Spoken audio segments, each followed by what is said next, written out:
மத்திய கிழக்கு நாடுகளில் நிலவி வரும் பதற்றமான சூழலை கருத்தில் கொண்டு அங்குள்ள மலேசிய மாணவர்களும் இதர மலேசியர்கள் அனைவரும் அந்தந்த நாடுகளிலுள்ள மலேசிய தூதரகங்களின் அவசர கால திட்டங்களுக்கு கீழ்ப்படிந்து உடனடியாக தங்களை பதிவு செய்து கொள்ளுமாறு உயர்கல்வி அமைச்சு வலியுறுத்தியுள்ளது.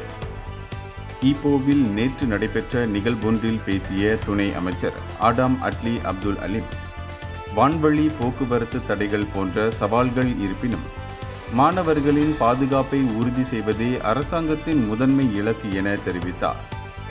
இதுவரை ஈரான், ஜோர்டான், சவுதி அரேபியா உள்ளிட்ட 6 நாடுகளில் உள்ள 1936 மலேசிய மாணவர்கள் பாதுகாப்பாக இருப்பது உறுதி செய்யப்பட்டுள்ளது.